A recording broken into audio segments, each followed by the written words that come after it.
Bonjour à tous et bienvenue. Je suis ravie d'être avec vous pour cette 20e édition du festival Livre en Marche.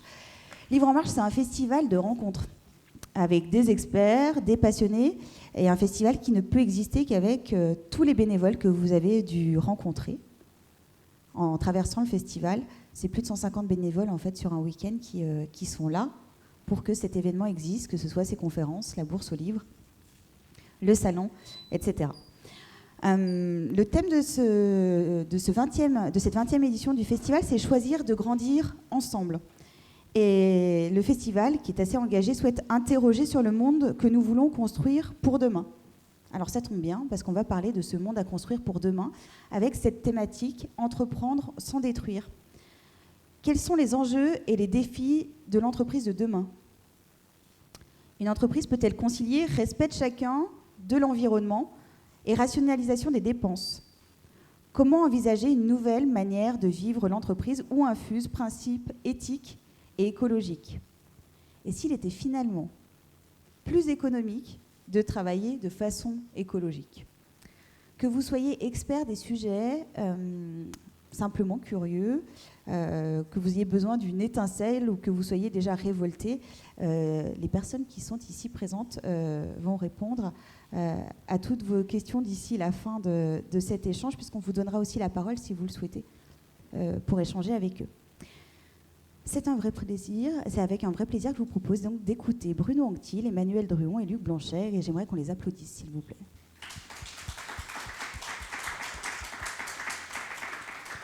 On va commencer avec un tour de table pour comprendre qui vous êtes et quelle est votre histoire et votre entreprise. Et on commence avec vous, Emmanuel. Vous êtes donc dirigeant d'une entreprise près de Lille qui s'appelle Poche Eco, directeur d'un bureau de conseil ouvert et auteur de plusieurs livres, dont les 2 tomes de Entreprendre sans détruire, qui sont parus aux éditions du Seuil.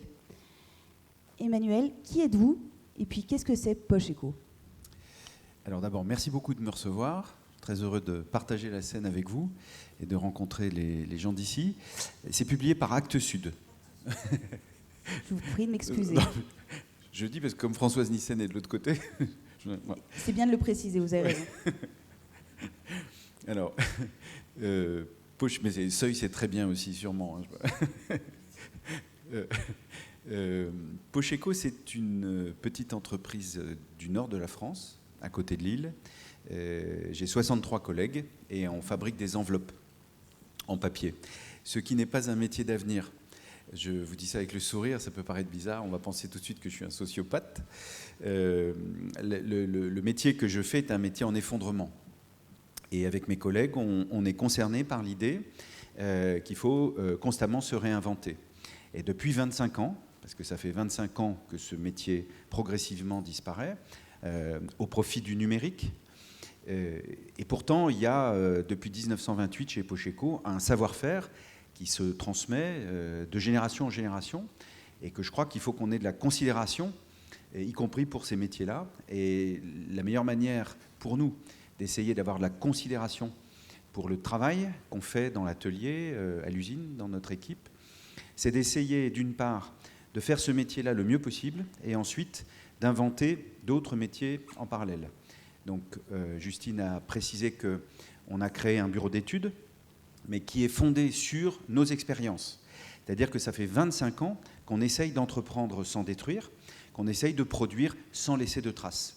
Parce que l'autre problème qu'on peut avoir avec l'enveloppe, puis après je ne parlerai plus de problème, mais de solution, c'est que c'est du papier, et que quand j'ai pris mes fonctions en 97, la réputation du fabricant d'enveloppes, c'était de massacrer la forêt.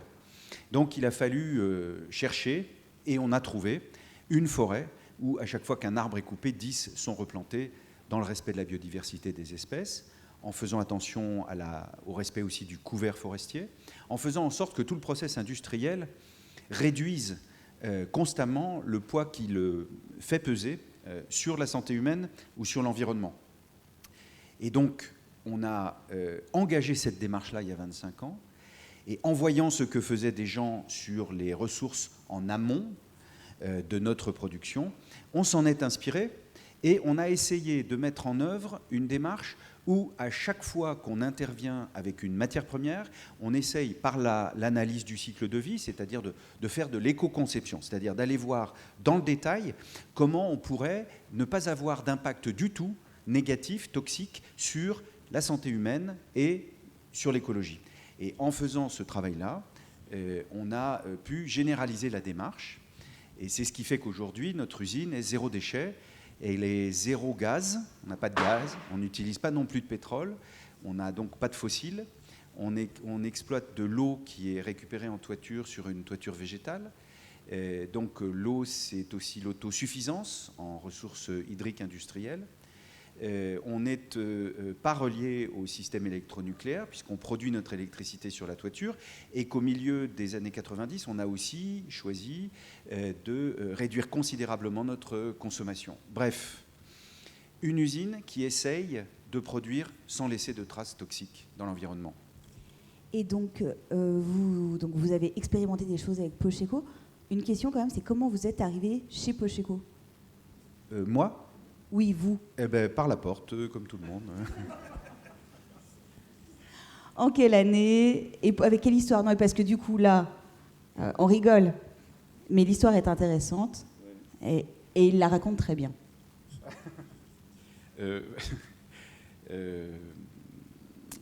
Bon, et en fait, je ne sais pas comment vous répondre.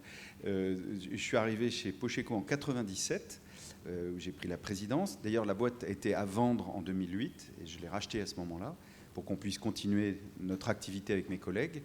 Et avant d'arriver là, je suis un littéraire de formation et je me suis donc formé à la Sorbonne. Et ensuite, je suis passé dans différentes entreprises où j'ai fait du marketing principalement.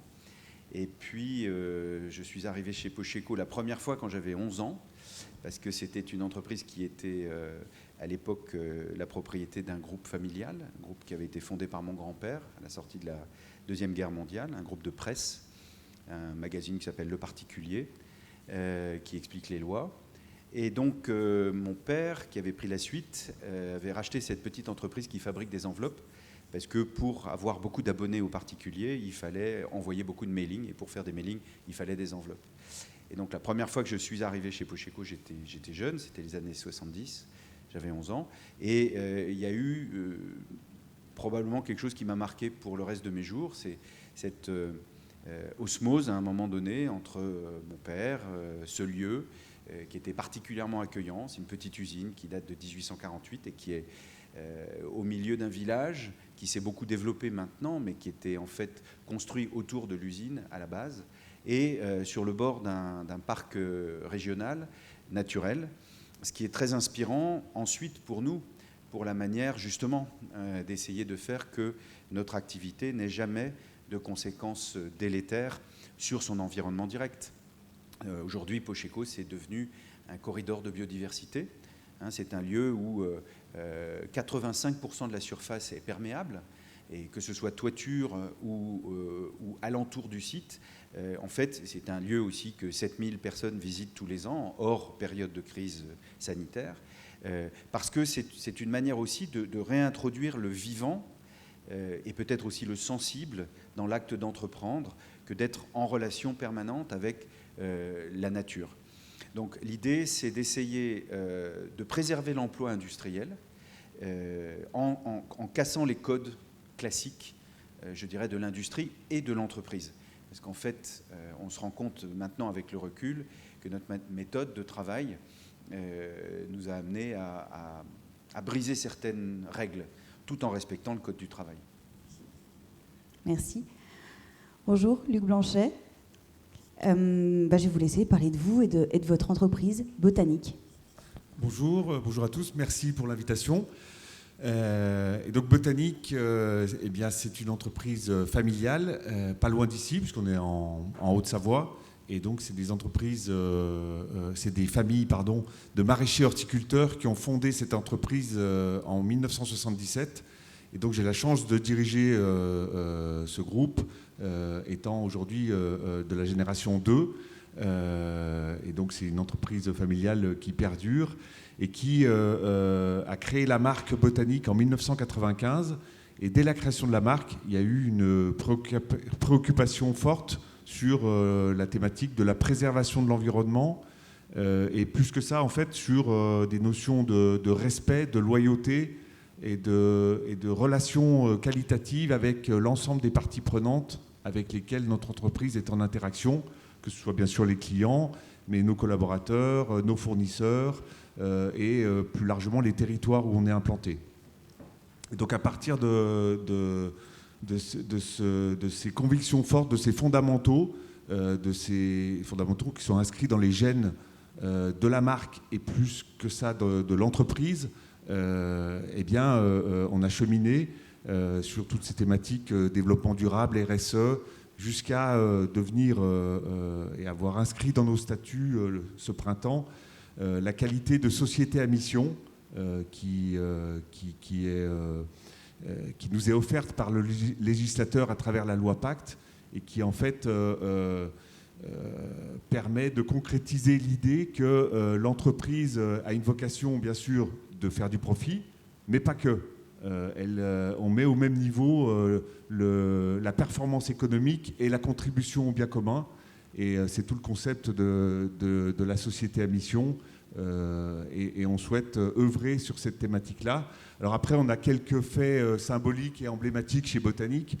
En 2008, on a été la première entreprise de jardinerie à avoir volontairement retiré de nos rayons les pesticides et les produits chimiques et à mettre en avant les solutions alternatives, bio, naturelles, sur tout ce qui touche à l'agroécologie par rapport au jardin amateur, qui est notre métier de base, avec la pédagogie auprès de nos équipes et de nos clients. Mais ensuite, j'ai d'autres exemples à citer, comme par exemple, on a lancé il y a un an la première filière française de recyclage de peaux horticoles, où on demande à nos clients de ramener les peaux plastiques. On les retraite avec des partenaires en économie circulaire pour permettre de recommercialiser des peaux faits à partir de plastique recyclé et donc de plastique recyclé ramené par nos clients. Voilà grosso modo qui nous sommes. Donc aujourd'hui, on est 2500 collaborateurs répartis sur 74 points de vente sur le territoire français. Sur vos activités, vous avez parlé de Botanique, il y a d'autres activités aussi Alors dans le groupe, effectivement, on a lancé une Botanique avec nos 74 jardineries où notre métier de base, c'est le jardin. Historiquement, dans les jardineries, pour désaisonnaliser nos métiers, est venu s'adjoindre d'autres familles de produits comme l'animalerie qui représente un quart de notre chiffre d'affaires. Et à ce titre, on a développé une autre enseigne qui s'appelle Médor et compagnie, d'animalerie spécialisée qu'on souhaite positionner sur le bien-être animal. Et donc aujourd'hui, dans le groupe, on a 52 magasins sous enseigne Médor et compagnie. Dans nos jardineries, on a aussi d'autres familles de produits qu'on a mis en place avec le premier magasin en 2008 et qu'on a développé sur une grande partie de nos magasins, mais pas tous, pour des problèmes de surface notamment et d'adéquation à la zone de chalandise. Et cette nouvelle famille de produits s'appelle, c'est en fait des épiceries bio où on trouve tous les produits d'alimentation bio et de bien-être avec des naturopathes, avec... et donc, ça nous permet d'ailleurs, on a la chance de commercialiser des produits de Bruno, du très bon pain, entre autres. Donc, effectivement, on travaille le jardin, qui est notre cœur de métier, mais ils sont venus s'adjoindre d'autres activités complémentaires qui ont permis de lancer d'autres entreprises. Merci. Alors, Bruno, c'est à vous, puisqu'on vient de parler de ce si bon pain qui est fabriqué chez Pain de Beldon. Vous nous racontez qui vous êtes et ce que fait l'entreprise ? Merci de m'avoir invité et merci à tout le monde d'être présent avec nous. Et ravi de partager cette conférence avec vous deux. Ça me permet de vous connaître. Enfin, Luc, je te connais un petit peu puisqu'on travaille ensemble, mais je ne connaissais pas Emmanuel. Enfin, je connais à travers ton livre. Mais voilà, je suis ravi d'être avec toi. Nous, on est une entreprise du secteur. On est à côté, on est à 20 km d'ici. Alors, on a parlé de boulangerie, mais on ne fait pas que de la boulangerie. On a 3 activités. Effectivement, on est boulanger, on est biscuitier et on est chocolatier. Notre première contribution à l'environnement, nous, c'est qu'on fait des produits 100% issus de l'agriculture biologique. c'est notre première contribution à l'environnement, je dirais. Moi, je suis fils d'agriculteur et je pense que c'est important parce que ça a toujours, quelque part, dessiné le profil et l'orientation de l'entreprise. Entreprise qui a démarré en montagne parce que le pain, c'est un produit vivant. Et on a voulu fabriquer du pain dans un environnement vivant, dans un biotope vivant, parce que ce qu'on a à vous transmettre, ce n'est pas que de l'aliment, mais c'est aussi une énergie de vie et, je vais dire un gros mot, carrément une énergie d'amour. Moi, je dis toujours à mes boulangers, alors j'essaye de faire attention comment je le dis, parce que c'est pas faire attention aux interprétations, mais je leur dis, vous êtes des diffuseurs d'amour. Si vous faites le pain avec amour, c'est ce que vous allez diffuser. Et l'intérêt du produit de pain, je permets d'en parler là, c'est que c'est important, on fabrique du pain au levain. Notre levain a 30 ans et en fait, il relie tout le monde. Pourquoi ? Parce que le levain, c'est un processus générationnel. La première pétrie est en lien avec la pétrie que nous faisons aujourd'hui. Donc des gens qui ont consommé du pain il y a 30 ans sont en lien forcément avec des gens qui vont consommer le pain ici. On a 4 sites en France, nos consommateurs parisiens, et consommant du pain sur la même base de levain, qui est ni plus ni moins que des générations descendantes de pétries qui sont toutes reliées entre elles par le même levain maître, le même levain père, le même levain chef, fait en sorte que notre pain consommé à Paris relie les gens qui consomment le pain ici, malgré eux, quoi qu'on en veuille. Au-delà de toute la symbolique du pain, cette subtilité, parce que je pense qu'on est dans le monde du subtil, y compris dans l'alimentaire, et c'est de se dire, mais comment on peut justement faire en sorte de relier les gens. Hier, on parlait de lien avec... c'est pas moi qui en parlais, mais c'était une des thématiques d'une conférence à côté.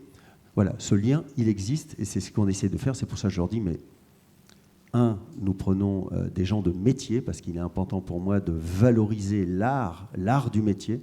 Nous travaillons de façon artisanale et c'est volontaire. Nous avons choisi des processus de fabrication et des recettes très particulières, non adaptables aux machines, parce qu'il est important pour nous de valoriser ce métier d'artisan, parce que c'est le minimum qu'on doit à nos consommateurs. Cette entreprise, vous l'avez créée il y a combien d'années ? Alors, il y a 30 ans. Nous avons fêté notre anniversaire cette année. Donc voilà, il y a 30 ans. Combien de collaborateurs aujourd'hui ? Alors aujourd'hui, nous sommes 220 collaborateurs. Au siège, nous sommes 160 personnes parce qu'il y a les 3 activités qui portent la production de produits qui vont être distribués sur nos autres sites. Donc on a 4 fournils qui fabriquent du pain en France, un sur la région parisienne, un sur Toulouse et un en région PACA, à côté du Castellet, pour ce 30 km au nord de Toulon. Et notre volonté, c'est de nous inscrire dans les territoires, de relocaliser l'économie et d'aider des agriculteurs à passer en conversion autour de chacun de nos fournils, parce que tout notre approvisionnement se fait autour de nos fournils, soit en direct avec des agriculteurs, soit avec des minotiers, avec qui on donne un cahier des charges, de toute façon, pour travailler avec de la production locale. 1, pour s'inscrire dans le territoire. 2, pour dynamiser et transformer l'agriculture conventionnelle en agriculture biologique. Et d'avoir cette notion de terroir. Donc on travaille aussi dans chacune des régions avec des variétés de blé spécifiques à la région, de façon à ce que réancrer les gens dans leur territoire et leur redonner la main, si vous voulez, au fonctionnement d'économie locale. C'est-à-dire que je considère que l'acte d'achat est un acte citoyen et que nous, ce qui est important pour nous, c'est de dire ce qu'on va faire et de faire ce qu'on a dit et de le communiquer à nos consommateurs pour que le consommateur ait un acte responsable de choix de ce qu'il va acheter pour finalement faire fonctionner le système économique et le système agricole que nous voulons mettre en place. Donc on redonne la main aux consommateurs. Nous sommes ni plus ni moins que des porteurs de projets, des passeurs quelque part, mais c'est le consommateur, c'est chacun d'entre nous, c'est le citoyen qui a la main.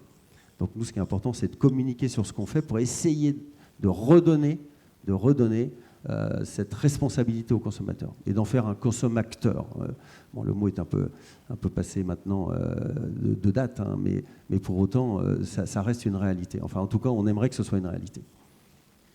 Je vois Emmanuel qui prend des notes. Donc, bien sûr, l'un comme l'autre, n'hésitez pas à rebondir si vous le souhaitez. Alors, moi, je classerais notre responsabilité, enfin, en tout cas, c'est mon point de vue pour notre entreprise, à 4 niveaux. On a un niveau d'impact. Quel est l'impact de l'entreprise sur son territoire? Emmanuel en a parlé tout à l'heure, je relaisserai la parole après. Notre impact sur le territoire, c'est comment on produit, comment on peut être vertueux. Alors c'est par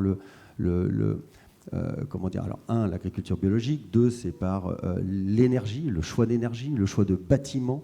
Tu vas parler d'écosystème, c'est exactement ce qu'on fait chez nous, hein. On a des mares, nos sites, je pense, sont intéressants à visiter parce que ce sont des vrais environnements vivants. Il y a des mares, il y a de l'eau, il y a des grenouilles, il y a des poissons. On est en train d'aller pour se faire labelliser Refuge LPO, c'est-à-dire qu'on veut absolument qu'il y ait de la vie dans l'entreprise. L'entreprise, c'est pas juste une boîte à produire, c'est aussi, elle doit s'intégrer dans l'écosystème et participer à cet écosystème. Nous avons des ruches, nous fabriquons du miel, il y a des jardins potagers pour les salariés sur nos sites de production. Nos bâtiments sont BBC, sont en matériaux écologiques, nous produisons de l'énergie, nous récupérons aussi de l'énergie. Voilà, c'est quel impact on a. Et on travaille aussi sur les ACB, donc le cycle de vie des produits, de façon à ne pas avoir de déchets. Je vais vous donner un exemple. Aujourd'hui, nous fabriquons du pain de mie et les entames de pain de mie ne sont pas vendues. Tout le monde achète du pain de mie, il n'y a pas d'entame de pain de mie. Qu'est-ce qu'on fait avec ça? Donc nous, on a 2 orientations. Une, on les fait transformer pour fabriquer de la bière avec des acteurs locaux. Et derrière, on va aller plus loin. Les fonds de brassin qui servent à faire de la bière, donc nos tranches de pain de mie remplacent le malt pour la fabrication du bière. Derrière, on va récupérer les fonds de brassin qu'on appelle des drèches pour les retransformer en farine pour faire des biscuits avec. Donc la boucle est bouclée, 0 déchet. Et en plus, c'est le consommateur qui, là encore, va participer à l'histoire. Et puis, comme on en a des gros volumes, on fait de la méthanisation pour de la production d'électricité. Alors, ce n'est pas nous qui la faisons, mais on travaille avec une ferme qui transforme le reste de nos déchets pour faire de l'électricité. Donc, 1, c'est notre impact. 2, c'est le territoire. Comment on s'inscrit dans le territoire et de participer à la dynamique des territoires. Je vous parlais de relocalisation de l'économie, etc. Ça participe à ça. 3, c'est d'aider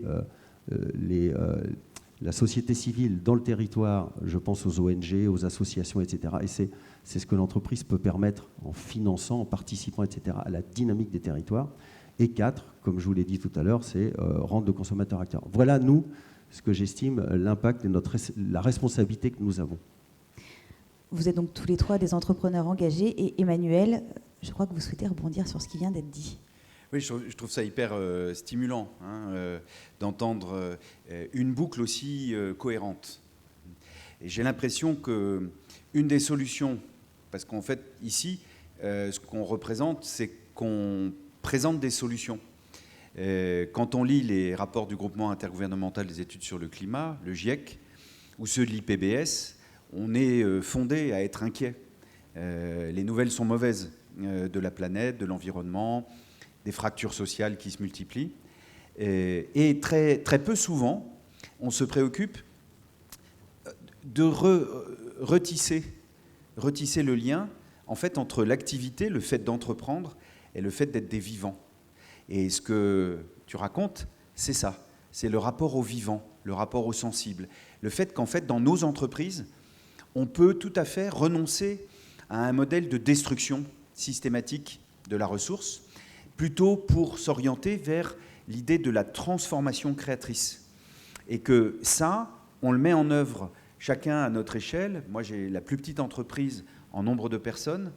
On accompagne avec le bureau d'études près de 30 000 salariés dans le monde pour modifier leur méthode de travail, parce qu'on est convaincu que c'est dans l'entreprise, les salariés, qui sont des citoyens. Ils ne perdent pas leur citoyenneté quand ils franchissent les portes de l'entreprise.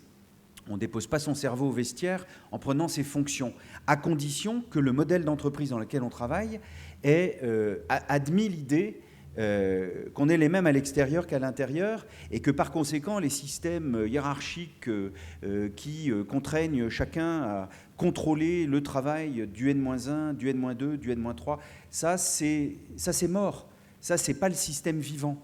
Le système vivant, et c'est ce que tu disais tout à l'heure, le système vivant, il a bien entendu, on a besoin de produire du résultat pour, en effet, l'argent est un moyen d'entreprendre, mais ce n'est pas une fin en soi. Et donc, ce que je crois, pour ce qui me concerne, ce que je peux observer dans les entreprises qu'on accompagne, ou chez Pocheco, où l'on teste tout ce que l'on propose aux entreprises qu'on accompagne, avec une espèce de travail permanent pour regarder dans les faits pragmatiques, est-ce qu'on a changé les choses ? Les longs discours, c'est une chose, mais changer les choses réellement, au quotidien, dans le travail, c'est ça qui compte. Et c'est par ce moyen-là, je crois, aussi, pas le seul, mais c'est un des moyens que les citoyennes et les citoyens peuvent saisir pour véritablement reprendre la main sur cette problématique qu'on nous décrit comme catastrophique.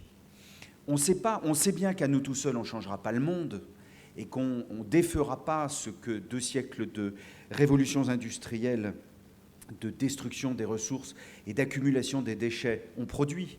Mais on va peut-être trouver le moyen, par le fait d'entreprendre, avec une autre éthique, une éthique de l'entreprise, qui ne se considérerait pas hors sol, mais bien dans le monde vivant. C'est ça que tu racontes, c'est ça qu'on produit, c'est ça qu'on propose. Et je crois que c'est ça qui a toutes ses chances de faire qu'on puisse changer les choses, en fait, dans notre quotidien. Très souvent, quand on était avec le précédent film de Cyril Dion, là il est en train de sortir un film qui s'appelle Animal, mais avant ça il avait fait un documentaire qui s'appelait Demain. Et nous on a témoigné dans Demain. Et quand il y avait des avant-premières, très souvent, à la fin des avant-premières, le public interpellait Cyril et disait « Oui, les solutions que vous présentez dans le film, elles sont très intéressantes, mais que font nos politiques ?» Et Cyril répondait systématiquement « Mais ne regardez pas ce que font ou ne font pas nos politiques. Voyez ce que nous faisons, nous individuellement et dans nos petits collectifs. Tout ce qu'on est capable de faire, tout ce qu'on est capable de créer. Parce que c'est là que le changement intervient. » Merci. Luc, vous nous parlez aussi d'actions qui ont peut-être fait écho chez eux et que vous avez aussi chez vous. Déjà, c'est vrai que le fait d'avoir travaillé sur notre raison d'être avec nos collaborateurs et on a travaillé aussi avec certains de nos fournisseurs, avec certaines ONG avec lesquelles on est en relation. Le fait de se poser, de prendre le temps de la réflexion pour savoir quelle est la raison d'être de notre entreprise, pourquoi on fait ça, et d'y associer des ambitions stratégiques. Ça a été un formidable travail d'entraînement, comme tu le disais, par rapport à nos équipes, nos clients, nos fournisseurs, bref, tout l'écosystème qui est autour de notre entreprise. Et ça permet de cristalliser les énergies, d'emmener une communauté d'experts, de passionnés et de faire de la pédagogie autour de ces thèmes-là, comme on le fait d'ailleurs ce matin tous ensemble, en interaction. Et ça permet de diffuser. Et nous, on s'est donné, donc notre raison d'être, c'est ensemble retrouver le chemin de la nature. Et le mot ensemble, vraiment, c'est tous ensemble. Et on s'est donné quatre grandes ambitions. La première, effectivement, c'est déjà de travailler sur les produits qu'on met en marché, qu'on distribue, pour qu'ils soient, entre guillemets, mieux disants sur toutes ces thématiques-là, comme vous le faites parfaitement dans ton entreprise, Bruno. Et on souhaite accompagner et co-construire avec nos fournisseurs. Et on a des situations de paradoxe à gérer, parce que ce n'est pas toujours simple. Donc, premier thème sur les produits. Deuxième thème, c'est sur cultiver une relation de qualité. Et ça, c'est quelque chose qui nous est cher chez Botanique. Et donc, on investit beaucoup sur la formation, et notamment sur la formation au management pour justement développer des organisations où on souhaite manager plus par le calme, en opposition au management par la pression. On souhaite travailler autour des thématiques sur la communication juste.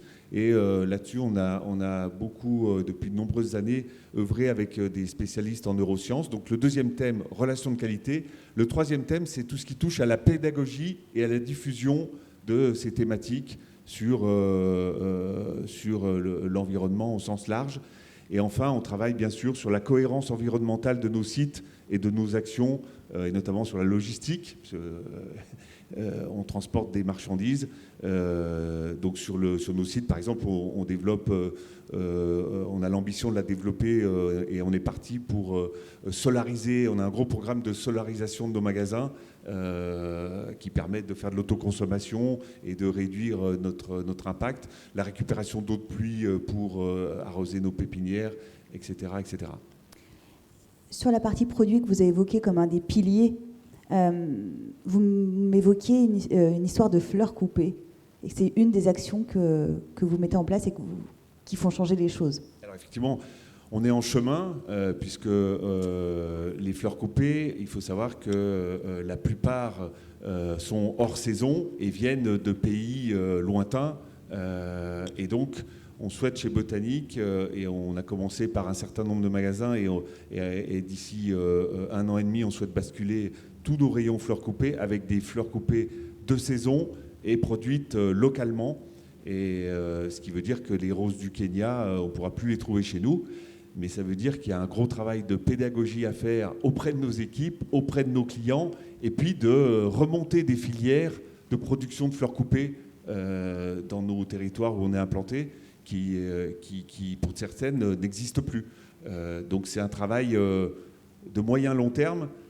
Et j'insiste sur cette notion du temps qui est très importante. Et on a la chance, dans des entreprises familiales comme les nôtres, à capitaux familiaux, justement de s'inscrire dans le temps, parce que la plupart de ces actions, on les mène clients, distributeurs, fournisseurs, tous ensemble, mais il faut y aller pas à pas et sur une vision moyen-long terme. On peut pas, c'est pas on-off, quoi. Enfin, je sais pas ce que vous en pensez, mais c'est pas toujours aussi simple que ça. Non, c'est pas si simple. Il y a toujours une décorrélation entre les intentions, le déclaratif, et quand je parle d'intention, je parle d'intention des fois des consommateurs, que nous sommes nous aussi, hein, je me mets dedans, hein, et l'acte d'aller au bout de son intention. On est allé sur des développements, on a été la première entreprise française à sortir, à travailler avec une société sur des produits emballés en home compostable. Aujourd'hui, on fait peu de produits emballés, c'est aussi un choix d'entreprise. Pour 70% de nos produits ne sont pas emballés. Donc on est énormément sur la distribution vrac, donc déjà peu de déchets. On génère pas trop de déchets, en tout cas moins. Et pour autant, on avait sorti une gamme de biscuits. Une société travaillait sur un nouveau matériau home compostable. Et on s'est dit, alors, ces matériaux, tant que ce n'est pas dans un cycle de production classique avec des gros volumes qui ont demandé de l'innovation, etc., si vous voulez, tant que le marché n'est encore pas installé, vous savez, c'est l'histoire de la poule et de l'œuf. C'est qui commence. Donc on s'est dit, si ce n'est pas Van Beldon qui le fait, qui va le faire? Donc on y va, mais ça coûte plus cher, bien entendu. Et derrière, le petit décalage au niveau de ce qu'on appelle le prix de marché de la proposition, pourtant engagée et engageante, et c'est là où on essaye d'engager le consommateur. Alors souvent, il veut des emballages recyclables, il veut tout un tas de choses, mais au moment de l'acte d'achat citoyen, c'est moins souvent la réalité. Et c'est pour ça que je dis toujours qu'il est important de dire ce qu'on fait, et c'est pas de la com ou du greenwashing. Enfin, il y en a qui le font, mais c'est pas dans notre politique, et c'est pas du tout ce qu'on veut rechercher. Ce qu'on veut rechercher, c'est de dire voilà ce qu'on fait, et voilà ce qu'avec nous vous pouvez faire. Nous, on fait rien sans vous. C'est toujours la même histoire. Et c'est pareil sur le développement de la voiture. Le développement de la voiture, il y a un passage sur la voiture électrique, ça coûte plus cher, etc., etc. Mais c'est pareil, c'est un choix d'entreprise que nous faisons. On va prendre des voitures électriques. Mais tout ça a des coûts pour nous. Donc, il y a un moment donné, on ne peut pas que les absorber. Mais c'est pareil, à chaque fois qu'un citoyen veut avoir un acte d'engagement, il y a bien un moment donné, il va falloir qu'il y mette un petit peu du sien. Donc, soit une organisation chez lui, pour le tri déchets, par exemple, mais c'est aussi quelquefois de changer ses modes de consommation, ses modes d'alimentation, ses modes de fonctionnement, voilà, pour dire, je vais moins faire ça. Par contre, je vais participer à une nouvelle proposition sociétale. Emmanuel ? Oui, nous, avec Corinne Lepage, à qui j'emprunte le terme, puisque c'est dans un de ses bouquins que je l'ai trouvé en 2008, donc je rends à Césarine ce que je lui dois. Le mot, oui, à Corinne ce que je lui dois. Écolonomie. Ce que vous décrivez, c'est de l'économie. Ce que tu disais tout à l'heure, c'est l'idée que dans les entreprises actionnariat familial fermé, on se donne le temps, en fait, d'un capitalisme d'avant le capitalisme d'aujourd'hui, qui est un capitalisme, ça me fait bégayer, qui surexploite les ressources et nous met dans une situation délétère. Le capitalisme d'avant, ou en tout cas la proposition qui était faite avant, était systématiquement le réinvestissement sur le moyen et le long terme. Évidemment qu'on investit quand on fait son entreprise. Évidemment qu'il faut du temps pour faire les choses. Il faut du temps pour faire du pain, il faut du temps pour que le vin prenne, il faut du temps pour faire le travail. Et toute cette histoire qu'on nous raconte, très contemporaine, de ces nouvelles technologies, toutes plus merveilleuses les unes que les autres, qui font tout plus vite, en fait, sont en train de nous mettre dedans collectivement. Pardon pour la familiarité de mon expression, mais il faut prendre conscience du fait que, contrairement à ce qu'on nous raconte, l'entreprise en France n'a pas disparu. L'industrie, il reste 235 000 sites industriels en France. La question qui se pose, si on veut avoir du travail, dans des conditions qui ne soient pas délétères, qui ne soient pas destructrices, c'est quel investissement on produit régulièrement. Et donc, nous qui sommes des industriels dans un métier qui est en compétition permanente avec des gens qui ont choisi de délocaliser leur production dans des pays où les règles sociales ne sont pas les mêmes qu'ici, ce qui, moi, me paraît absolument inenvisageable, parce qu'il y a un savoir-faire dans mon équipe et que l'entreprise, elle se situe à tel endroit, elle ne se situe pas ailleurs. Et donc, l'idée, c'était de dire comment est-ce qu'on peut réduire les coûts financiers en réduisant en même temps l'impact sur la santé humaine et l'impact sur l'écologie. Et je vais donner un exemple. Après la forêt dont j'ai parlé rapidement tout à l'heure, l'encre était un produit qui était polluant, toxique, avec dedans un certain nombre de solvants et de matières qui étaient dangereuses pour la santé humaine. Ça, c'était avant. Et puis, on a cherché et on a trouvé des encres à base d'eau, de pigments naturels et sans métaux lourds, qui étaient plus chers financièrement. Mais comme on les achetait par des fûts de 200 litres, au lieu d'acheter les anciennes formules avec des petits pots de 20 litres, en fait, on arrivait à faire le mélange nous-mêmes parce qu'elle n'était plus toxique. Et à force de faire ce mélange nous-mêmes, on a supprimé les produits pour nettoyer les machines qu'il fallait utiliser avant, mais plus là. Alors, on a supprimé l'acétone et l'essence F. Et quand j'ai dit ça à l'assureur de Pocheco, il a réduit la prime d'assurance parce qu'il n'y avait plus de danger. On n'avait même plus de zone ATEX, c'est-à-dire ces zones anti-explosives qu'il faut avoir dans les usines quand on utilise des produits dangereux. Donc en réduisant le risque pour la santé humaine et pour l'écologie, en fait, et en achetant des matières premières, ce que tu décrivais, un peu plus cher à l'achat, en réalité à l'usage, c'est devenu aussi moins cher financièrement. Plus besoin de délocaliser, donc plus besoin de créer la précarité sociale, plus besoin de casser la relation avec le travail, mais besoin au contraire de continuer d'investir localement sur la manière la plus intelligente de faire son boulot proprement. On dit rien d'autre que ça. Ça paraît un peu bizarre d'avoir à monter sur scène, prendre un micro pour raconter simplement qu'on va bien faire notre travail en respectant les ressources et en respectant les gens. Vous vouliez rajouter quelque chose ? Oui, non, je souhaitais juste rebondir par rapport à ce que Bruno disait par rapport aux décalage qu'on peut rencontrer entre les discours et les tendances sociétales, les études consommateurs, et puis l'acte d'achat. De temps en temps, on est confronté, mais rarement quand même, mais on est confronté à un certain décalage. Et c'est pour ça que le fait de communiquer sans faire du greenwashing, bien sûr, mais c'est quand même très important pour qu'on explique nos actions et que nos actions prennent du temps, ce qui n'est pas toujours un discours compréhensible et perceptible pour le consommateur qui, effectivement, aujourd'hui, on est habitué avec les nouvelles technologies, avec plein de choses, où la vitesse, le court terme prime, alors qu'on s'inscrit dans du moyen-long terme, même s'il y a une urgence par rapport au dérèglement climatique, entre autres, et par rapport à plein d'autres choses. Mais il faut arriver à faire passer notre discours, ce qui n'est pas toujours évident.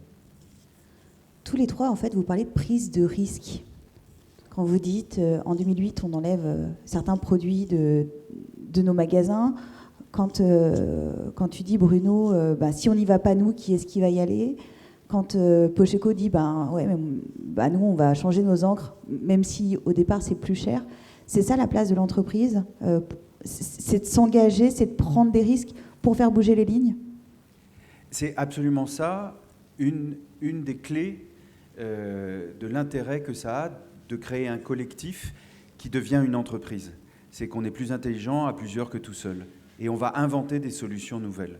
Donc il y a une des clés, si on l'applique sérieusement à notre époque, parce qu'il ne faut pas se raconter d'histoire des époques avec... Là, on parle du réchauffement climatique et c'est un vrai sujet. Le dérèglement du climat est un vrai sujet. Évidemment, je ne conteste pas. Mais enfin, la génération de mes parents, ils ont connu la guerre mondiale. C'était aussi un vrai sujet. Et puis avant ça, c'était la précédente, et puis encore la précédente. Et puis au milieu, il y a des tas de régions du monde dans lesquelles il y a le paludisme ou le sida. Et donc des gens par millions qui meurent. Donc aujourd'hui, on ne doit pas dramatiser non plus notre rapport au monde. Tant qu'il nous reste un souffle de vie, on a une chance d'inventer des solutions. Et donc tout le projet, c'est de dire, oui, dans l'entreprise, si on la libère du carcan du retour sur investissement en 3 semaines, si on la libère de cette contrainte-là, de l'obligation de croissance, il y a des biologistes aujourd'hui, il y a un gars qui s'appelle Olivier Hamant, H-A-M-A-N-T, qui va sortir un bouquin en février, là, qui faisait une conférence au Salon du biomimétisme à Paris il y a quelques semaines, que j'ai eu la chance d'écouter, et qui propose que dans la nature, il constate que le système vivant, le système naturel, privilégie la robustesse dans ses fonctionnements plutôt que la performance. Eh bien moi, en écoutant ça, je me disais exactement, c'est de ça dont on est capable. Travailler plutôt l'idée de la robustesse des modèles plutôt que l'idée systématiquement de la performance. On s'est raconté collectivement des histoires sur la performance. La réalité, c'est qu'en fait, il ne faut pas dramatiser la situation, il faut simplement la prendre en main à notre échelle. Et donc, c'est dans le cadre de l'entreprise qu'on peut inventer des solutions originales. En fait, il n'y a pas d'entreprise s'il n'y a pas une solution nouvelle. C'est chaque proposition qui est faite ici, par les gens qui se présentent à vous ce matin, c'est des solutions qui n'existaient pas sous cette forme-là avant eux.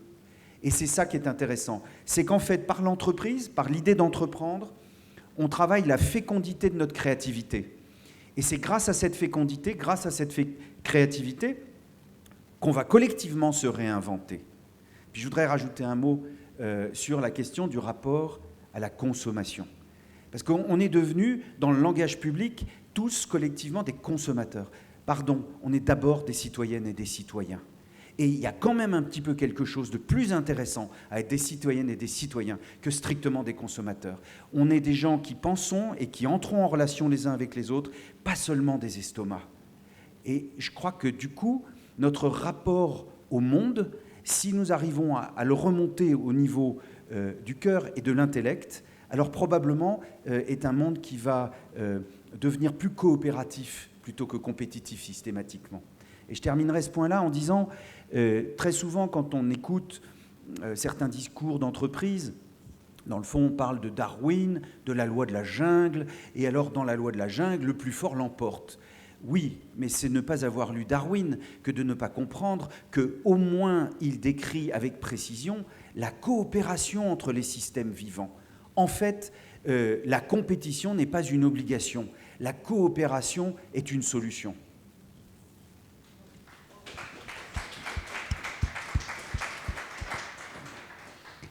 Vous parlez, vous dites jusqu'à mon dernier souffle de vie. C'est ça qui fait qu'en tant que dirigeant d'entreprise, vous avez envie de vous engager comme ça, que vous vous réveillez tous les matins. C'est une motivation profonde que vous avez toujours eue? Ou est-ce que finalement ça s'est développé avec le temps? Ça évolue? Alors, personnellement, c'est une motivation que j'ai toujours eue. Je me lève le matin avec la volonté de porter un projet qui fait sens. Qui fait sens pour l'ensemble des parties prenantes avec qui nous travaillons. Et j'ai envie de vous dire, pour faire société. Donc les parties prenantes, c'est qu'est-ce qu'on met en place dans l'entreprise. Un, pour faire en sorte que chaque partenaire, quand il vient chez nous, il sait pourquoi il vient et il participe à quelque chose qui, pour lui aussi, fait sens, mais qui fait un sens honorable. Et qu'il sait qu'il participe à quelque chose qui va, comment dire, qui va être louable pour l'ensemble des personnes avec qui il va travailler. C'est un système collectif interne, mais qui va au-delà de l'entreprise. Et nous, c'est ce qu'on essaye de faire en partageant le projet, donc en ayant organisé l'entreprise de façon à ce que ce ne soit pas une direction pyramidale, mais que ce soit tout le monde qui participe au projet. Donc un projet, il y a une vision de projet, on dessine un projet, vous savez, c'est comme un voyage en bateau, hein, vers où on veut aller. Pour ça, il faut le bateau qui va avec, et puis derrière, on va traverser les mers. Donc pour traverser les mers, il va falloir plusieurs métiers, etc. Mais ce qui est important pour que tout le monde se sente pris dans le projet, c'est qu'on ait bien défini le projet et qu'on sache pourquoi on œuvre tous les matins, parce que tout ça est dit, et ça va au-delà de uniquement produire pour produire, ce que tu viens de dire, mais de produire pour quelque chose. Et tu parlais tout à l'heure de pérennité, de prolongement, etc. Et donc, soit on invente des modèles un petit peu différents, et c'est à chaque fois, quelque part, pas forcément un combat, mais en tout cas, c'est des choses à inventer. Mais on peut aussi tout à fait utiliser des choses qui sont déjà là, ou en tout cas les pousser un petit peu. Tu parlais de la loi Pacte tout à l'heure. Nous, c'est pareil, on a travaillé sur la raison d'être qu'on va inscrire là dans les statuts. Le travail de la raison d'être, ça se fait avec l'entreprise. C'est pas moi qui la décide, c'est l'entreprise qui l'écrit. Et derrière, c'est d'aller au-delà de ça et de se dire, mais ça n'est pas que mon projet, parce que dans mon projet, j'ai intégré tout un tas de parties prenantes, de partenaires, qui comptent aussi sur ce que j'ai construit avec eux pour pouvoir eux-mêmes pérenniser leur projet. Alors nous, qu'est-ce qu'on a fait? Eh bien, on a rentré dans notre capital un fonds de dotation actionnaire qui est ni plus ni moins un fonds éthique. Donc nous avons inscrit dans nos statuts des lois indérogeables sur l'agriculture biologique, sur la délocalisation, sur la protection du capital. C'est-à-dire que demain, je ferai le choix, ou en tout cas, il y aura des garde-fous pour faire en sorte que mon projet se pérennise, et pas avec n'importe qui, et pas avec n'importe quel fonds d'investissement, et pas n'importe comment. Donc, j'ai fait un don d'une partie de mon capital pour rentrer ce fonds de dotation. Vous voyez, ce que je veux dire, c'est que le projet, il va au-delà uniquement du projet du quotidien. C'est comment construire l'avenir, mais sur une pérennisation de long terme. Donc, il y a des modèles qui existent, on peut s'en servir, et puis il y a des fois, il faut être un petit peu inventif, je crois que tu l'es, mais c'est courageux aussi ce qu'a fait Botanique, hein, voilà, de proposer en tout cas des nouvelles orientations pour changer un petit peu de paradigme, parce que le paradigme de la révolution industrielle des années 60-70, il est mort, tout le monde en est d'accord, et aujourd'hui, quand vous proposez des choses simples, regardez, le local revient à la mode, enfin, sincèrement, faire venir des produits qui viennent de Chine, ça a du sens pour qui? Et ça profite à qui? Et nous en sommes prisonniers. Quoi faire avec ça? Par contre, chacun de nous peut faire des choix différents. Ça passe déjà dans nos modèles d'entreprise. Et derrière, je le redis, d'entraîner les consommateurs avec nous. Et c'est à chacun de nous de pouvoir participer à ces nouveaux projets. Mais il y a plein de choses à faire. On en fait, mais il y en a encore plein de choses à faire. Vous vouliez rajouter quelque chose, Luc, sur ce sujet? Non, juste préciser qu'effectivement, à la base, c'est forcément une démarche de conviction personnelle, mais qui part aussi de comment on a été, pour ma part en tout cas, personnellement, comment on a été éduqués. Donc nous, je le redis, on est des familles de paysans, d'agriculteurs qui ont vécu dans un petit village. Il y avait une vie de village avec des associations, avec notamment, y compris la messe le dimanche matin et l'après-messe avec l'apéro, avec plein de choses. Et toute cette vie ça peut paraître désuet ce que je raconte là, mais toute cette vie de village et toute cette communication et cette symbiose et cette conciliation d'esprit d'entreprise, de satisfaire tous ceux qui étaient dans le village afin que chacun puisse y trouver son compte. Nous, c'est ce qu'on cherche à reproduire en tant qu'entrepreneur dans chaque territoire où on s'installe et on cherche vraiment à instaurer des rapports de respect, de loyauté. Alors ça passe par d'être juste, équitable, aimable, fiable.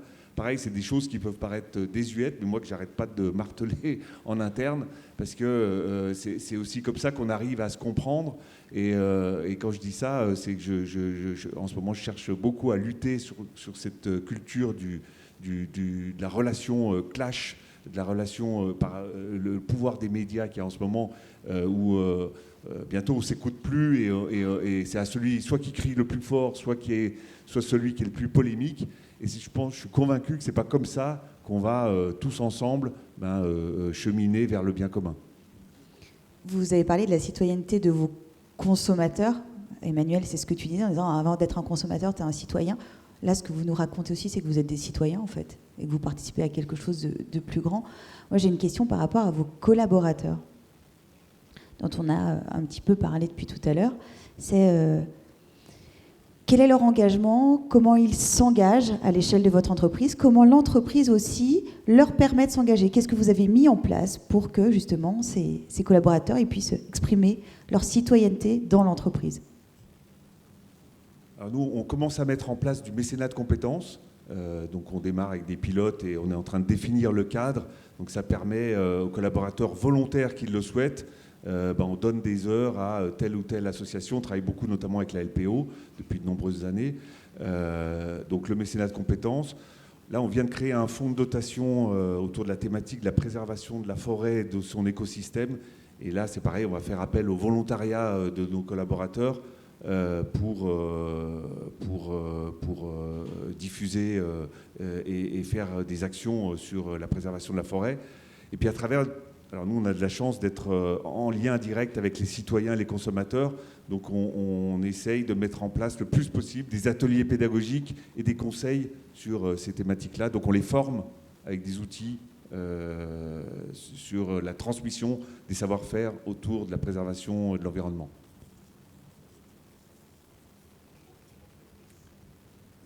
Oui.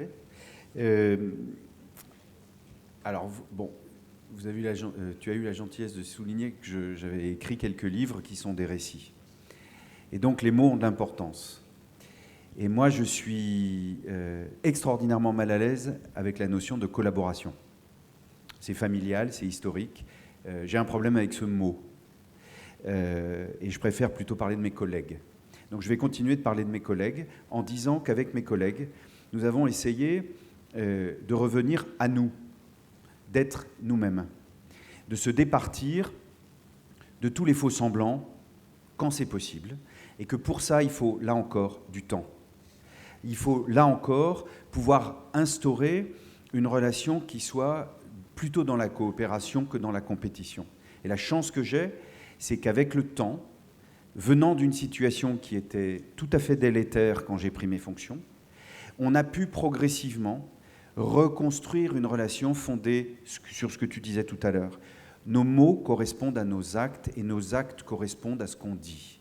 C'est-à-dire, ne se prend pas pour Steve Jobs, mais pardon pour lui, enfin, ça lui fait plus rien.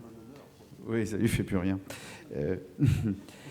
Et donc, ce que je crois, c'est qu'avec mes collègues, on essaye de se donner les moyens du changement.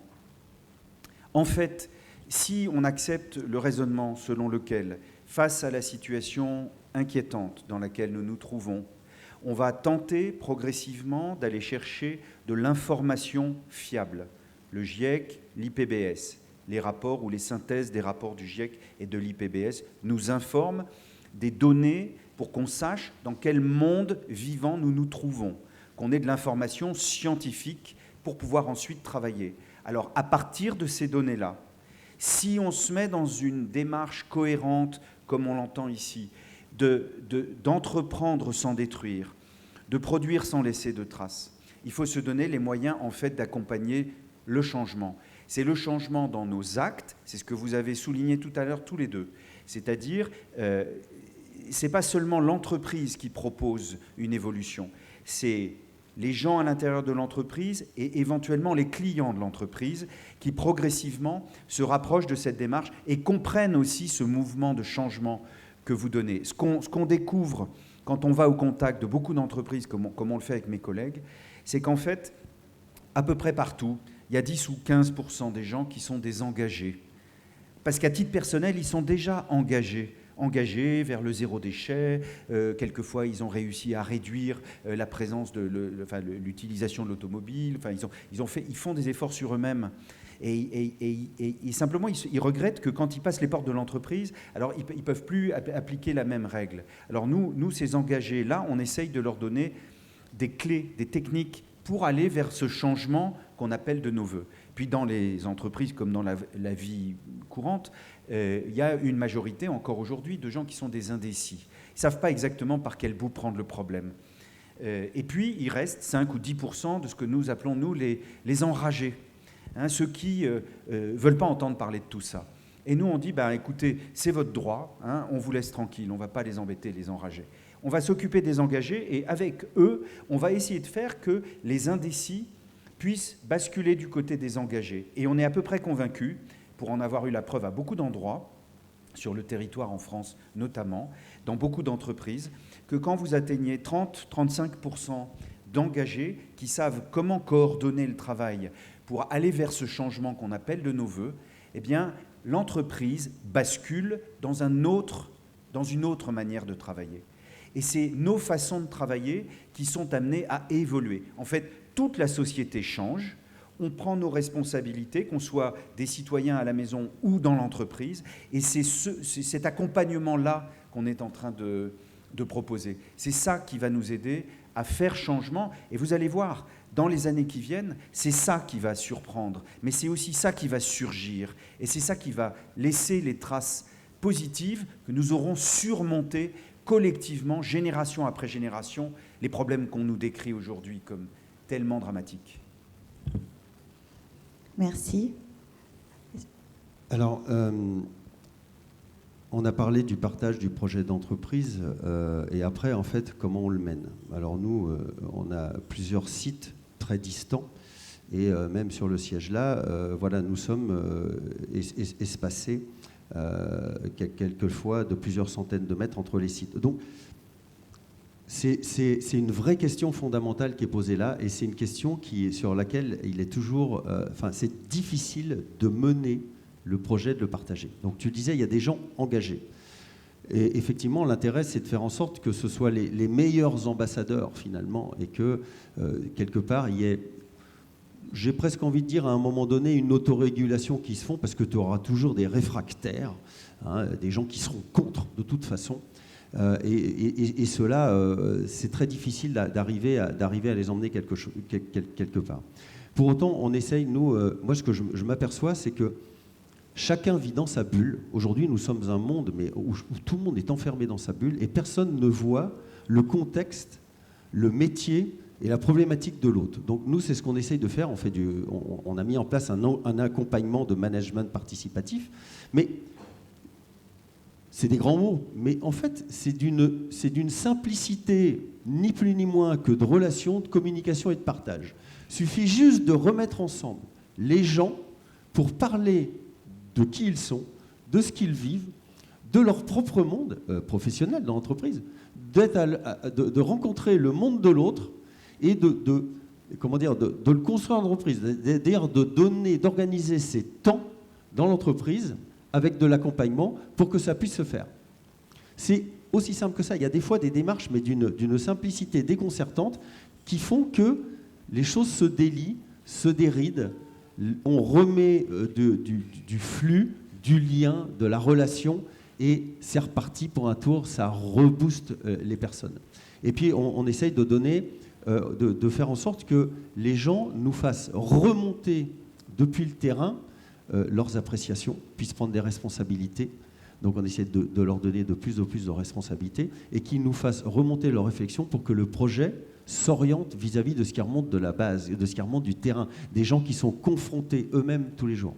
Et puis on essaye aussi l'entreprise de sortir de l'entreprise en tant que telle, puis d'avoir des projets par exemple avec nos parties prenantes, nos agriculteurs.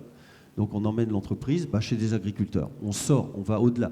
C'est du projet familial, tu as parlé de famille tout à l'heure.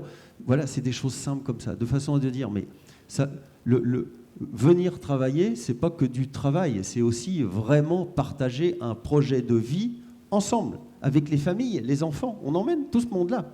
Et on essaye de faire des choses aussi avec la société civile. On a des projets de débat et de films et de conférences, et c'est là où je t'avais vu dans le film Demain.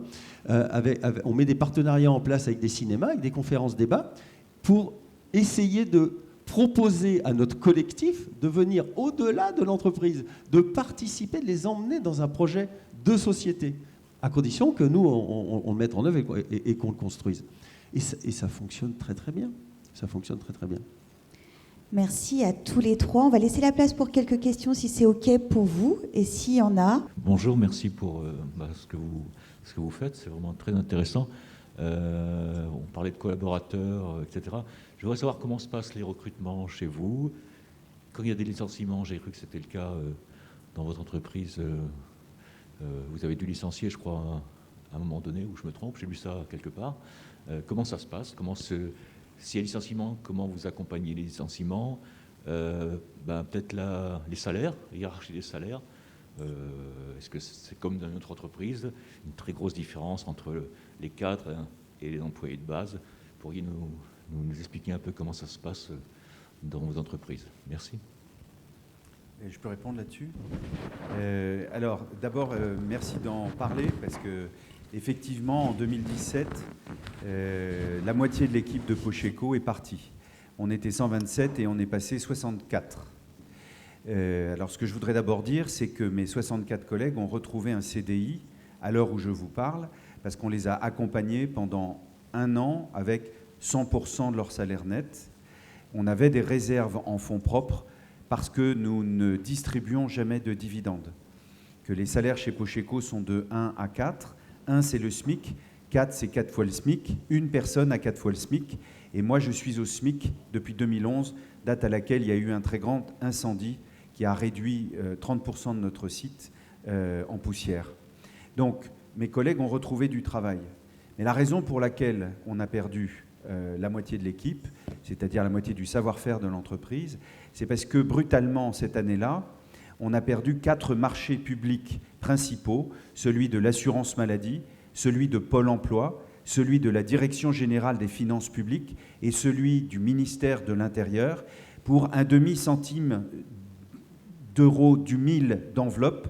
Notre prix était plus cher que celui de nos concurrents qui sont dans la même situation que nous, c'est-à-dire depuis maintenant plus de 20 ans, sur un marché en effondrement. Donc, de fait, on savait qu'un jour, il y avait un risque que quelque chose comme ça nous arrive. Et comme on venait de subir, peu de temps avant, parce qu'il faut du temps pour s'en remettre, l'incendie majeur de 30% du site, on était dans cette phase où pour la diversification de l'activité, on avait en fait perdu les 5 années qu'il nous a fallu pour reconstruire le site. Ça nous a coûté en effet ça. Donc mes collègues ont retrouvé du travail et quand je parle d'économie, votre question me permet de le préciser, Je ne suis pas en train de dire que le système est idéal, je dis juste que c'est un matelas contre l'effondrement, que c'est une manière de penser, de travailler et d'avancer qui permet de réduire le risque. Mais de fait, comme on l'évoquait tout à l'heure, il y a des façons de consommer nos produits dans les services publics, en particulier en France, où pour un demi-centime d'euro du mille, on préfère aller fabriquer les enveloppes de Pôle emploi en Pologne, on préfère aller fabriquer les enveloppes de la Direction générale des finances publiques dans un pays qui n'est pas la France.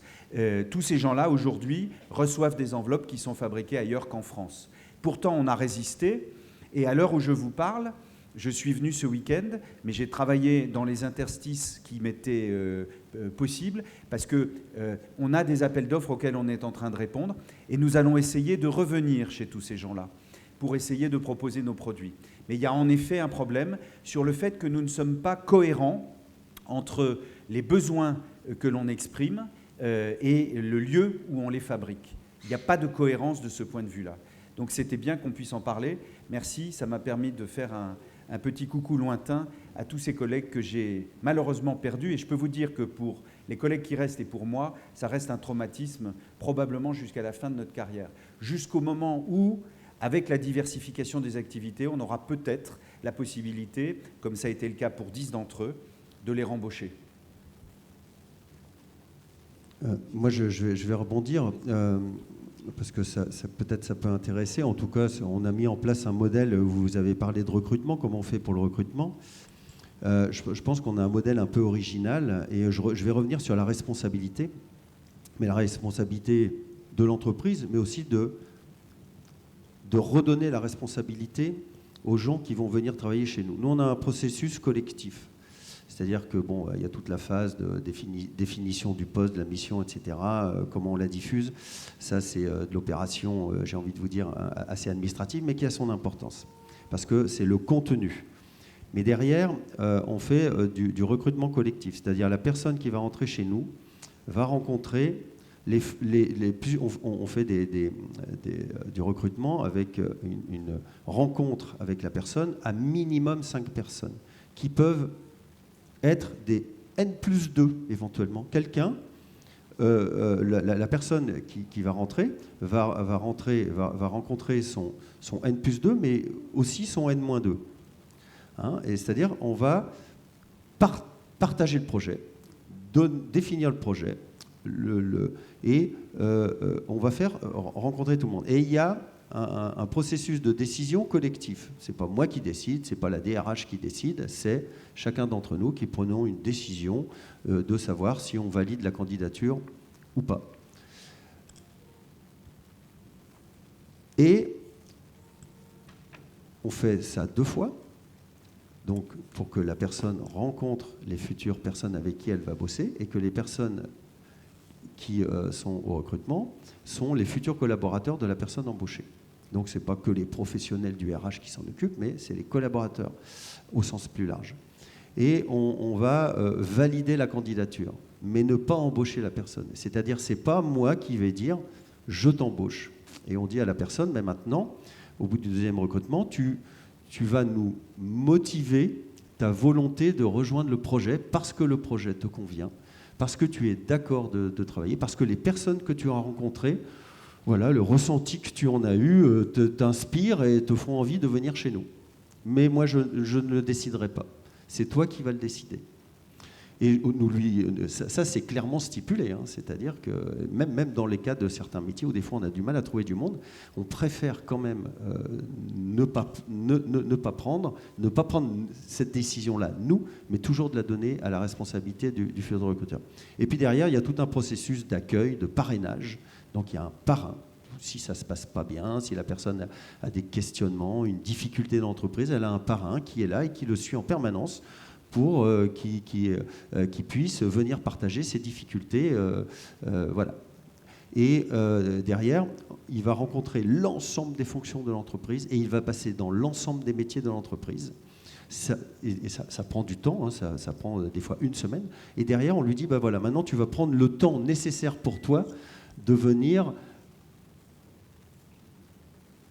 prendre tes propres décisions de rencontre, le temps nécessaire pour toi pour venir t'installer dans l'entreprise. Donc s'il y a des choses que tu n'as pas compris, tu peux reprendre le temps et on met les collaborateurs à disposition pour que ce soit possible. Si tu veux repasser dans un métier parce que tu n'as pas encore tout compris, tu le fais, on lui donne éventuellement une semaine si c'est nécessaire. Donc ce temps d'accompagnement, ce temps de sécurisation de la personne, pour nous est important. C'est-à-dire, je ne viens pas juste faire un job, je viens finalement rentrer dans un projet dans lequel j'essaie d'être accompagné et de bien connaître l'entreprise et ses fonctionnements, etc. Et puis au bout de ça, elle décide ou pas si elle reste ou pas. Mise en responsabilité, chouette. Vous vouliez ajouter quelque chose sur ce sujet ou est-ce qu'on passe à une prochaine question ?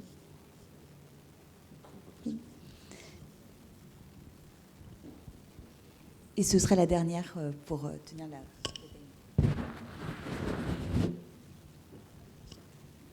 Merci d'être là aujourd'hui et pour le message que vous faites passer. Ça fait vraiment plaisir à entendre et ça nous donne envie de diffuser. Je voulais savoir, est-ce que vous mesurez les retours justement vis-à-vis de vos collaborateurs ou vis-à-vis de vos collègues? Est-ce que vous mesurez les retours de vos actions? Je pense sur le plan qualitatif, sur le plan quantitatif. Tous les matins, si on rencontre des gens qui ont la banane, entre guillemets, qui ont le sourire, on le mesure. Alors, il y a des matins plus ou moins, hein, on n'est pas dans le monde des bisounours, mais effectivement, d'avoir un projet qui est porteur de sens et puis de chercher à le partager, à le diffuser et sur le recrutement, je rebondis et ça permet de répondre aux deux questions. Nous, on a mis au point un processus où également, effectivement, il faut des compétences techniques. Quand on recrute un comptable ou un jardinier, c'est pas la même chose. Mais on accorde et on fait passer un test qu'on a travaillé sur l'intelligence émotionnelle où on accorde une importance toute particulière aux valeurs et au parcours de vie de la personne. Ce qui permet de se retrouver sur une communauté justement de valeurs et après plus que les déclarations, si on arrive à les faire vivre au quotidien, le retour il est instantané parce que s'il y a du plaisir, il y a de la reconnaissance et c'est une boucle vertueuse qu'on partage ensemble. En français, manager, c'est ménager. Et moi je préfère ça. Et mes collègues, en fait, on a un système à la fois, une sorte de colonne vertébrale en fait, du système de fonctionnement de l'entreprise, dans laquelle on a eu l'occasion, toutes et tous, de décrire à chaque poste quelles sont les procédures de fonctionnement. Et donc, on a un premier élément de retour technique, factuel, qui nous vient par les réunions qu'on fait toutes les semaines autour de la vie de ce système qualité, sécurité, environnement, énergie. À cette occasion-là, on sent si chacun est en adéquation avec son poste et s'il se sent intégré dans la boucle des interactions autour de son poste. Ça, c'est un premier élément, je dirais, d'évaluation pragmatique, pratique. Et puis, en effet, il y a le fait qu'on reçoit énormément de candidatures et que parmi les gens qui nous écrivent et qu'on rencontre, en effet, sur un modèle qui est assez proche de ce que décrivait Bruno tout à l'heure, parmi tous les gens qui nous écrivent, on s'aperçoit qu'en fait, beaucoup de toutes les générations sont en recherche d'une proposition d'entreprise qui tiennent parole, qui ne soit pas dans le greenwashing, qui soit dans une démarche où les actes correspondent aux mots prononcés. Et c'est tellement flagrant de voir qu'il y a beaucoup de jeunes diplômés. Moi, on me dit toujours, c'est dur de recruter. Moi, en fait, je ne rencontre pas cette difficulté-là. On a effectivement perdu la moitié de l'équipe à un moment donné de notre histoire, mais on ne s'est pas arrêté à ça. On s'est engagé maintenant à ce que ça rebondisse. Et le rebond se fait avec des gens qui viennent nous voir. Alors je saisis l'occasion, au cas où vous passeriez dans le Nord, pour vous dire qu'on peut visiter Pocheco. Mes collègues et moi, on reçoit plus ou moins 7000 visiteurs par an, donc on sera très heureux de vous recevoir pour vous montrer tout ça factuellement, et pour vous dire aussi que les 8, 9 et 10 juin prochains, on organise des rencontres de l'économie, où justement, un certain nombre, probablement plus ou moins 1500 étudiants, qui sont en recherche d'entreprises à mission, qui donnent du sens au travail, qui vont venir les rencontrer, puisqu'on aura 150 entreprises qui seront là à la rencontre, et avec des conférences, là aussi, qui seront apprenantes, comme on dit aujourd'hui, et remboursées par les OPCO. Donc je le dis, parce que si vous avez l'occasion de venir nous voir, c'est aussi une manière de nous soutenir et de nous permettre, en effet, dans l'avenir, de rembaucher, puisque moi j'espère bien que, si Dieu me prête vie, j'arriverai à rembaucher le double de personnes que j'ai été obligé de licencier il y a quelques années. Merci Emmanuel. Donc l'économie, si vous avez envie d'aller plus loin, Emmanuel Druon sera présent au salon avec ses 2 livres, l'économie, et puis un 3e livre qui est le syndrome du poisson-lune, et un autre livre différent que je vais vous laisser découvrir avec lui là-bas. Je vais retenir 2 choses de cet échange sur entreprendre sans détruire. C'est que d'abord, il y a beaucoup de bon sens. Et après, il y a beaucoup de passage à l'action. Donc merci à tous les 3. Merci Luc, merci Bruno, merci Emmanuel. Et on va clôturer comme ça. Merci à vous, Justine. Merci à tout le monde. Merci beaucoup.